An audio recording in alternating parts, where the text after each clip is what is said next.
नमस्कार चाषी भाई माने पुनर्बार आपण मानकु स्वागत करुछि आउ एक वीडियो रे। तो चाषी भाई माने आज आमे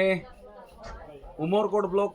कारागाँ मंडी कैंपेनिंग आमानकर चलीछि आ गुड़ाई चाषी भाई माने मध्य ए मंडी कैंपेनिंग रे आसिकरी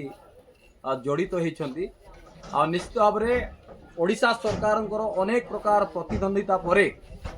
वर्तमान धान किणा चलीछि आ बहुत सुंदर भाव रे चलीछि सुरुखुरुर सहित चलीछि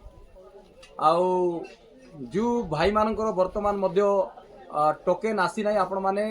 ओरिड हुअतु ना टोकेन मध्य समान समय रे समान टाइम रे आपण मानकर पहुंची जिवो। तो देखि पारुचंती आज आमे सीधा सड़क आपण मानकु वीडियो माध्यम रे देखाइबा पई चाहूची मु हमरो कैमरामैन को अनुरोध करबी टिके वीडियोटा बुलाई देबे टिके। बहुत संख्या रे माने चासी भाई माने आसी छंती लगभग पाका पाकी आपनकर 200 रु 300 चासी एकटा हेइ छंती एठारे आ धान मध्य आपण मान देखि पारुचंती बहुत माने बहुत मात्रा रे धानटा आपणकर गदा होगी आज ये कारागाँ मंडी रा प्रथम सप्ताह आ फास्ट टाइम करा गुड़ाई चाषी भाई माने आसी। तो मु कहवाई चाहे समस्त चाषी भाई माने आपण माने जो धानटा आपण माने करूछंती जोटा कि आमनकर आरएमसी रे हो कि आपण मानकर लैंप रो जो सार मान आछंती से माने अनेक प्रकार परीक्षा निरीक्षा करिला परे से माने कोन करछंती ना धानटा को मिलर मान को दिया जाउची। तो रिक्वेस्ट करे आपण माने ट्राई करंतु कि माने आपण जे कोनोसी भी धान आपण लगाउछंती तो आमे मैनेजमेंट को आमे ध्यान देवार आवश्यकता रहिछि। धान रो क्वालिटी रहिले आपण मानकर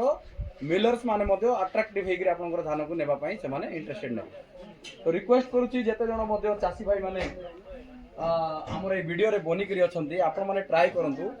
मोर ए वीडियो रे आपण माने शेष रे देखि पारबे गुड़ाई चासी भाई माने ए वर्ष कावेरी कंपनी रो 468 धानटा लगाई छंती आ से धान रो गुणवत्तार सहित बहुत माने क्वालिटी धान से माने पाई छंती आ मंडी को मध्ये देई छंती। साखी स्वरूप मु आपण मानकु से वीडियो रे आपण मानकु देखाइबी पछरे आपण माने रही करी देखिबे। तो इच्छा करू अछि आपण माने वर्तमान सुधा जो भाई मानकर मंडी रे टोकेन आसी नै आपण माने ओरिड होंतु नै समान टाइम रे समान समय रे आपण मानकर टोकेन आसी दिबो। तो चासी भाई माने रहिली नमस्कार धन्यवाद।